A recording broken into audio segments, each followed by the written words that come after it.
Ibu bapak, saudara-saudari, teman-teman, adik-adik yang terkasih dalam Tuhan, Shalom, selamat pagi. Shalom, selamat pagi Romo. Hari ini kita memulai perayaan Ekaristi pada bulan Mei, bulan Maria. Kita punya beberapa intensi dan juga yang tidak kalah pentingnya kita berdoa untuk para kardinal yang hari-hari ini pasti sudah mulai berkumpul semua dan pada tanggal 7 akan mengadakan konklav untuk memilih paus yang baru. Sambil kita terus mengenang dan mendoakan Bapa Suci Paus Fransiskus. Mari kita hening sejenak mohon pengampunan Allah untuk dosa-dosa kita. Allah Bapa kami di surga, melalui kebangkitan Putra-Mu, Engkau selalu hadir dan menyertai kami. Kami mohon semoga kami semakin peka untuk mengenal Putra-Mu dan menerima kehadirannya dengan penuh sukacita. Sebab dialah yang hidup dan berkuasa bersama Dikau dalam persatuan dengan Roh Kudus Allah sepanjang segala masa. Amin.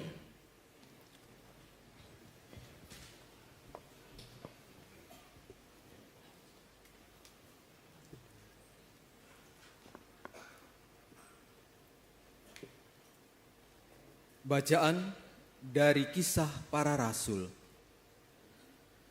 Setelah ditangkap oleh pengawal bait Allah, para rasul dihadapkan ke mahkamah agama Yahudi. Imam Agung mulai menegur mereka. Dengan keras, kami melarang kamu mengajar dalam nama Yesus. Namun ternyata kamu telah memenuhi Yerusalem dengan ajaranmu, dan kamu hendak menanggungkan darah orang itu kepada kami. Tetapi Petrus dan rasul-rasul itu menjawab, kita harus lebih taat kepada Allah daripada kepada manusia. Allah nenek moyang kita telah membangkitkan Yesus yang kamu gantungkan pada kayu salib dan kamu bunuh. Dialah yang telah ditinggikan oleh Allah sendiri dengan tangan kanannya menjadi pemimpin dan penyelamat, supaya Israel dapat bertobat dan menerima pengampunan dosa. Dan kami adalah saksi dari segalanya itu. Kami dan Roh Kudus yang dikaruniakan Allah kepada semua orang yang mentaati Dia.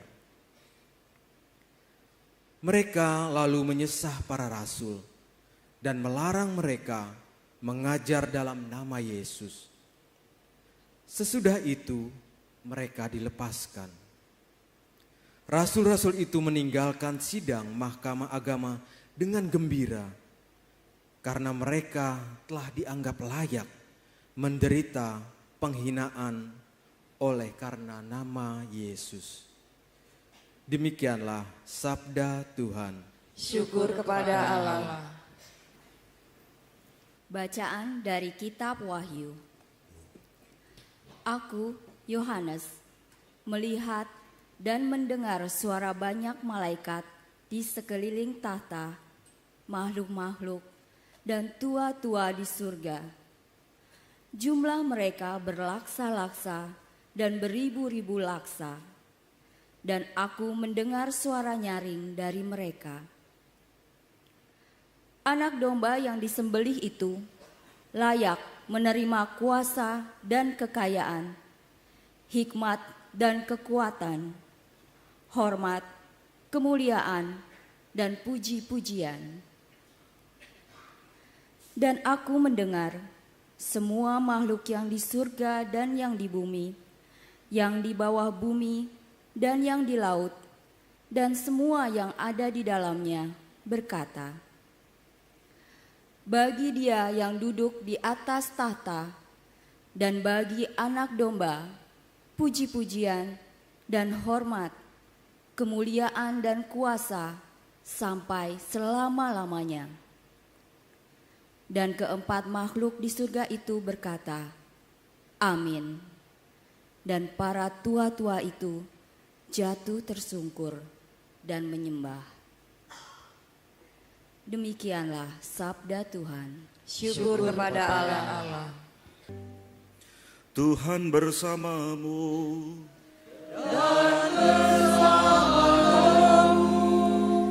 Inilah Injil Yesus Kristus menurut Yohanes.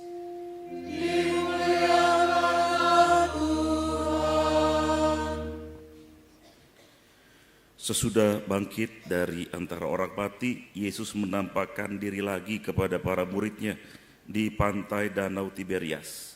Ia menampakkan diri sebagai berikut.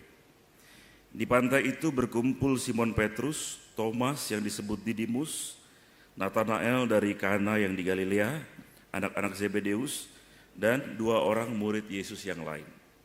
Kata Simon Petrus kepada mereka, "Aku mau pergi menangkap ikan." Kata mereka kepadanya, "Kami pergi juga dengan engkau."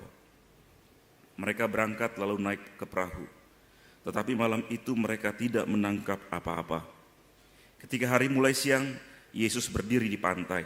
Akan tetapi murid-murid itu tidak tahu bahwa itu adalah Yesus. Kata Yesus kepada mereka, "Hai anak-anak, apakah kamu punya ikan?" Jawab mereka, "Tidak." Lalu kata Yesus kepada mereka, "Tebarkanlah jalamu di sebelah kanan perahu, maka akan kamu peroleh." Mereka pun menebarkannya dan mereka tidak dapat menariknya lagi karena banyaknya ikan. Lalu murid yang dikasihi Yesus itu berkata kepada Petrus, "Itu Tuhan." Ketika Petrus mendengar bahwa itu adalah Tuhan, maka ia mengenakan jubahnya, sebab ia tidak berpakaian, lalu terjun ke dalam danau. Kemudian murid-murid yang lain datang dengan perahu karena mereka tidak jauh dari darat, hanya kira-kira 100 meter saja, dan mereka menarik jala yang penuh ikan itu. Ketika tiba di darat, mereka melihat api arang, di atasnya ada ikan dan roti. Kata Yesus kepada mereka, "Bawalah beberapa ikan yang baru kamu tangkap itu." Simon Petrus naik ke perahu, lalu menghela jala itu ke darat, penuh ikan-ikan besar, 153 ekor banyaknya. Dan sungguh pun sebanyak itu, jala itu tidak koyak. Kata Yesus kepada mereka, "Marilah dan sarapanlah." Tidak ada di antara murid-murid itu yang berani bertanya kepadanya, "Siapakah engkau?" Sebab mereka tahu bahwa ia adalah Tuhan. Yesus maju ke depan, mengambil roti dan memberikannya kepada mereka. Demikian juga ikan itu. Itulah ketiga kalinya Yesus menampakkan diri kepada murid-muridnya sesudah ia dibangkitkan dari antara orang mati. Demikianlah Injil Tuhan. Terpujilah Kristus.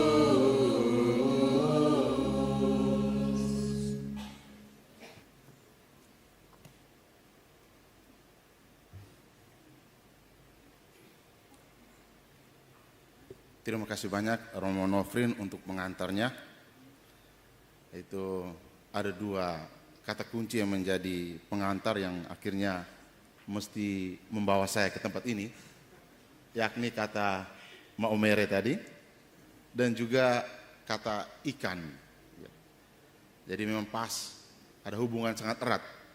Kalau pingin makan ikan segar terbaik di dunia, datanglah ke maomere. Jauh ya. Karena memang maomere itu di pesisir pantai, dan ikannya itu kalau kita mau santap itu baru 1 kali mati.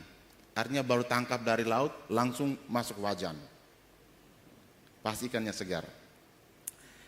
Dan omong-omong tentang ikan ini, persis hari ini kita dengar dari bacaan Injil, itu Yesus ajak para murid untuk sarapan.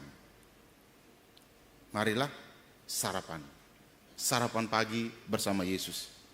Menunya adalah ikan panggang. Benar loh, tadi kita dengar dalam bacaan Injil tadi kan? Baik. Para romo, Bapak Ibu, saudara dan saudari, teman-teman, kakak adik, di mana saja Anda berada, teristimewa yang ada di Semadi ini, selamat pagi. Selamat pagi Romo. Saya mulai dengan pengantar, mudah-mudahan tidak terlalu panjang, karena saya diingatkan bawakan khotbah atau renungan tidak boleh lebih dari 5 menit. Ya, tidak boleh lebih dari 5 menit. Pengantarnya seperti ini. Kemarin saya diajak oleh satu kelompok peziarah dari salah satu paroki di wilayah Keuskupan Agung Jakarta ini, dan kami mengunjungi beberapa gereja, 9 gereja. Dan yang menariknya adalah ketika tiba di gereja yang ke-9, kami dibagiin kartu. Lalu kemudian dalam kartu itu tertulis paspor peziarah. Dan di cover belakang paspor itu ada stempel gereja-gereja yang dikunjungi. Cerita belum selesai, jadi bukan soal kartu itu, tetapi ada satu pertanyaan yang menarik dari peserta siaran untuk saya. Dia tanya begini, apakah paspor ini bisa kita pakai untuk ke Roma? Saya bilang, ke Roma untuk apa? Ya paling tidak mau ikut konklav lah. Saya bilang, no, paspor ini hanya bisa dipakai bukan hanya ke Roma, tetapi juga terlebih utama adalah untuk ke surga. Sehingga kamu boleh dengan paspor ini nanti Santo Petrus lihat, oh kamu pernah mengunjungi 9 gereja, dan terutama adalah kamu pernah berdoa dan melakukan doa-doa kamu itu. Melakukan perbuatan-perbuatan yang terinspirasi dari doa-doamu. Itu menjadi paspor untuk kamu ke surga. Itu pengantar. Itu baru pengantar. Hari ini sekali lagi kita dengar dalam bacaan-bacaan suci teristimewa dalam Injil bagaimana Yesus mengajak para murid masih dalam suasana peristiwa pasca kebangkitannya untuk datang, dan yang lucunya dalam Injil itu dicatat bahwa dia mengajak mereka untuk sarapan. Kita tahu bahwa tidak semua orang bisa duduk bersama untuk makan bersama. Orang yang bisa makan bersama kecuali mereka yang pertama, seperti yang tadi Romo Novin katakan, kecuali kalau mereka yang sudah minimal pernah saling mengenal. Tidak mungkin kita yang tidak pernah kenal orang lalu ajak makan. Setidak-tidaknya kita pernah kenal, pernah tahu siapa dia, lalu kita diajak makan. Yang kedua, lebih dari itu, selain mengenal dan juga karena ada rasa cinta di sana, ada rasa kasih di sana, maka orang itu diajak untuk makan bersama, makan bareng. Nah, yang menariknya, kalau kita baca Injil ini secara menyeluruh, yang tadi yang Romo Novin baca itu yang versi singkatnya. Kalau versi panjangnya itu sampai pada cerita ketika Yesus bertanya kepada Petrus, apakah engkau mengasihi aku?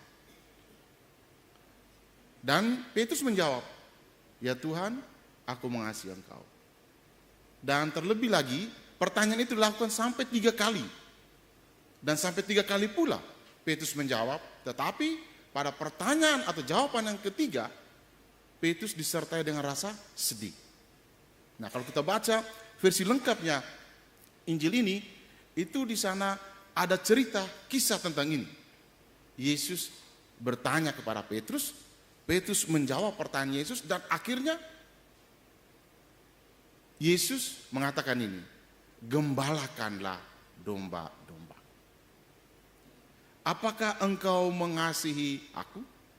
Ya Tuhan, engkau tahu bahwa aku mengasihi engkau. Gembalakanlah domba-domba. Nah, saya hanya coba mengangkat satu poin kecil dari dialog antara Petrus dan Yesus ini, atau situasi yang dialami oleh Petrus, kenapa dia menjadi bersedih ketika dia menjawab pertanyaan ketiga, atau ketika Petrus tahu atau mendengar sampai 3 kali Yesus bertanya, apakah engkau mengasihi aku? Ada banyak penafsir kitab suci yang mengatakan bahwa Petrus bersedih karena dia ingat apa yang pernah dia buat kepada gurunya, Tuhannya, pada Yesus. Yakni apa? Apa yang dia ingat? Penyangkalannya. Oke, penyangkalannya yang 3 kali sebelum peristiwa penyalipan itu. Tetapi lebih dari itu, menurut para ahli kitab suci, Petrus bersedih karena ternyata Yesus menggunakan kata mengasihi itu dengan 2 tingkat gradasi yang berbeda. Kata cinta, kata mengasihi itu dipakai oleh Yesus dengan tingkatan yang berbeda. Kita tahu bahwa tingkatan cinta, tingkatan mengasihi yang paling tinggi itu disebut dengan agape. Agape itu adalah kasih yang total, kasih yang menyerahkan seluruh jiwa, raga, nyawa, seperti Tuhan mengasihi manusia. Itu cinta agape. Pertanyaan pertama dan kedua, apakah engkau mengasihi aku? Yesus pakai kata mengasihi itu dengan kata agape. Jadi kita mau terjemahkan, dikatakan, Petrus, apakah engkau mengasihi aku seperti Tuhan mengasihi manusia, yakni dengan menyerahkan nyawanya? Dan Petrus menjawab, ya, aku mengasihi engkau. Tetapi dalam pertanyaan yang ketiga, meskipun Petrus menjawab ya, Yesus kemudian menurunkan tingkat kata mengasihi itu, tidak lagi pakai kata agape, tapi pakai kata tingkat yang lebih rendah, kata cinta tingkatnya lebih rendah, yakni tingkat bagaimana kasih antara para sahabat. Cinta antara sahabat, cinta yang disebut dengan filia. Jadi dari cinta Tuhan kepada manusia, karena Yesus tahu apa situasi Petrus, maka dia turunkan derajat, dia turunkan gradasinya, turunkan tingkatnya. Petrus, apakah engkau mengasihi aku seperti sahabat-sahabat? Seperti manusia mengasihi manusia? Itulah Petrus merasa bersedih. Karena dia tahu bahwa ternyata Tuhan tahu siapa dia sesungguhnya. Tuhan lebih mengenal siapa Petrus sesungguhnya. Jauh lebih daripada Petrus mengenal dirinya. Kita tahu bahwa dalam cerita selanjutnya, Petrus itu pernah mau melarikan diri dari kota Roma. Ketika dia masuk ke Roma untuk pewartaan tentang Kristus, tapi kemudian ada tantangan, halangan, dia mau melarikan diri. Tapi kemudian dia bertemu lagi dengan Yesus di sana. Ingat cerita tentang Quo Vadis Domine. Di Roma itu, nanti kamu tanya lagi ke Romanofrin, itu ada tempat namanya tempat Quo Vadis, di mana di situ diceritakan Petrus pernah bertemu dengan Yesus. Bertemu kenapa? Karena dia mau lari meninggalkan kota Roma karena ancaman pembunuhan. Lalu kemudian dalam perjalanan dia bertemu dengan seseorang yang mau masuk kota Roma. Lalu dia tanya, Quo Vadis Domine? Lalu orang itu menjawab, saya mau ke Roma untuk disalibkan kedua kalinya. Lalu apa yang terjadi? Petrus tahu siapa dia. Lalu Petrus malu, Petrus balik kembali ke Roma, dan akhirnya dia disalibkan di sana. Dan dia memilih salibannya itu tidak seperti Yesus sang guru, kepala ke atas, tapi dia memilih untuk disalibkan kepala ke bawah. Jadi saudara-saudariku yang terkasih, itulah alasan mengapa Petrus merasa sedih. Sedih karena Tuhan tahu siapa dirinya. Manusia lemah, manusia tidak mampu. Tapi kemudian dimampukan oleh Tuhan sendiri. Kenapa? Karena Petrus membuka dirinya pada penyelenggaraan Tuhan. Petrus kemudian menjadi pemimpin para rasul, Paus pertama. Jadi hari-hari ini ketika kita sedang berdoa untuk para kardinal yang sedang bersiap-siap untuk memilih pengganti Paus Fransiskus, marilah kita ingat dan doakan supaya gereja dalam kepemimpinan para paus berlanjut kepemimpinan Rasul Petrus boleh berjalan dalam kasih yang indah, kasih yang istimewa seperti Allah mengasihi manusia. Saudara-saudariku yang terkasih, apa pesan Injil atau bacaan-bacaan suci hari ini untuk kita? Yang pertama, kita hanya bisa duduk bersama dengan sesama yang lain kalau kita saling mengenal dan juga saling mengasihi. Kita hanya bisa saling mengasihi kalau kita punya hati untuk terbuka kepada sesama yang lain dan juga terbuka pada penyelenggaraan Tuhan. Semoga ini boleh menginspirasi kita. Tuhan memberkati. Bunda Maria mendoakan. Amin. Silahkan duduk. Bapak, Ibu, saudara-saudari, Tuhan Yesus berkata, kalau engkau sungguh mencintai aku, gembalakanlah domba-dombaku. Itu sabda Tuhan Yesus. Sabda Paus Fransiskus kepada kami para imam itu lain lagi. Hendaknya kalian menjadi gembala berbau domba. Gembala berbau domba. Jadi umatnya sedang susah apa, umatnya sedang merasakan apa, kita harus ikut bersama umat yang sedang kita layani itu. Jadi harus dekat dengan umat, itu artinya demikian. Hendaklah kami para imam menjadi gembala berbau domba.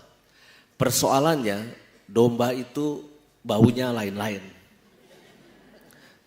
Ada yang bau perengus, ada yang mungkin agak wangi, ada domba yang nakal, ada domba yang baik, ya. Terus kami harus bau yang mana gitu, ya. Romo Nofrin itu ngikutin gembala berbau domba.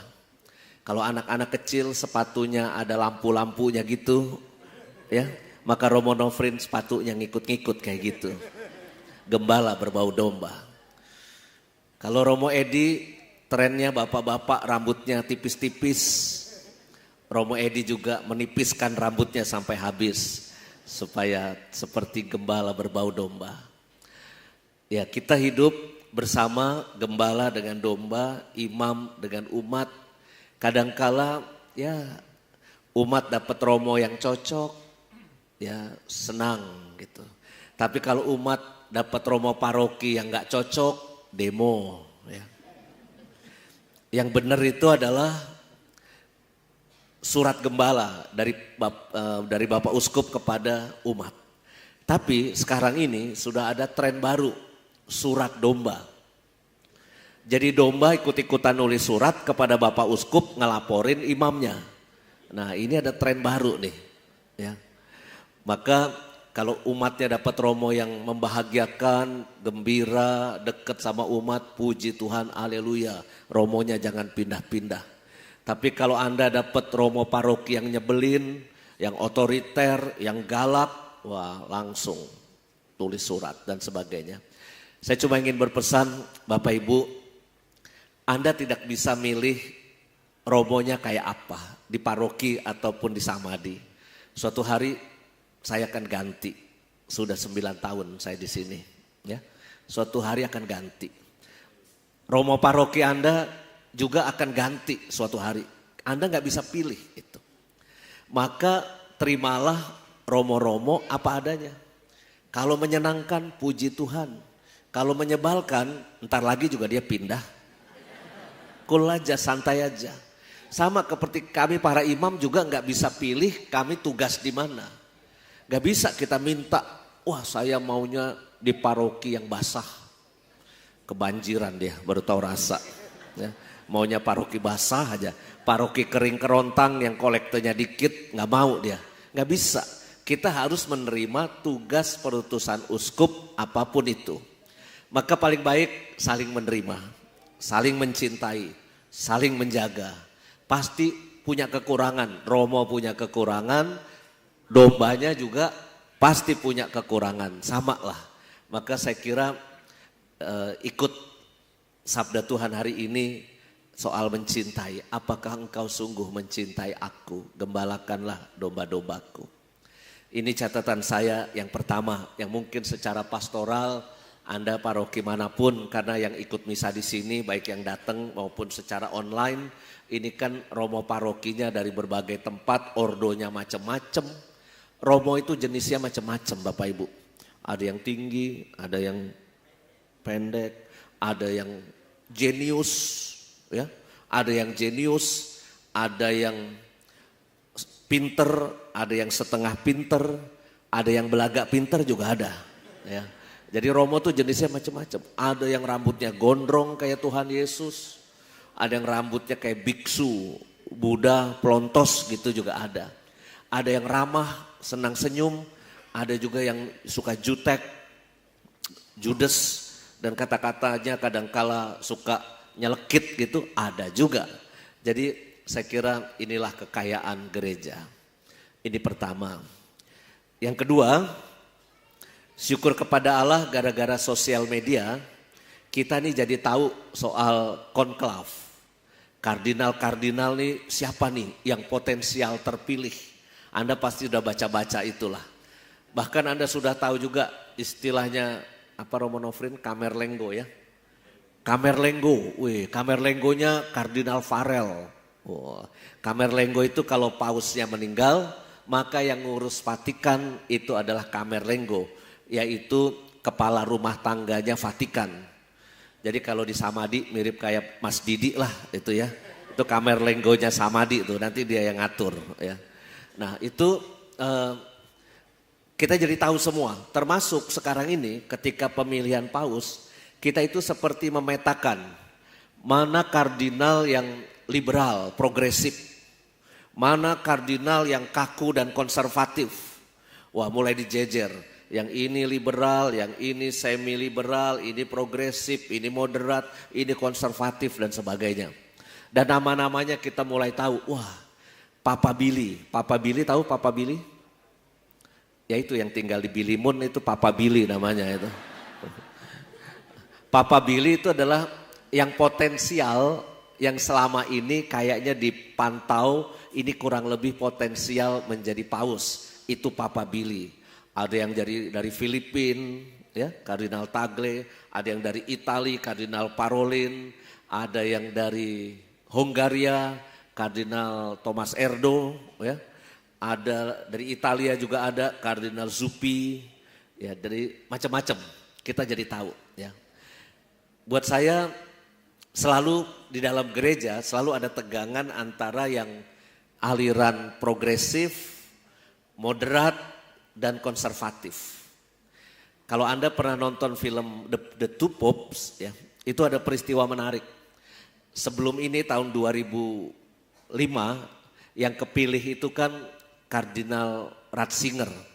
Kita tahu Kardinal Ratzinger, Benediktus XVI itu orangnya sangat konservatif karena dia seorang akademisi, intelektual, dan dia ketua kongregasi ajaran iman. Jadi yang menjaga ajaran iman Katolik itu ketuanya adalah Kardinal Ratzinger lalu menjadi paus. Nah sedangkan ada satu tokoh lagi namanya Kardinal Bergoglio yang jadi Paus Fransiskus. Kardinal Bergoglio ini alirannya lebih terbuka dan progresif, tidak kaku. Nah suatu ketika konklav tahun 2005 mereka berdua ketemu di toilet. Ini film ya, film dari The Two Popes.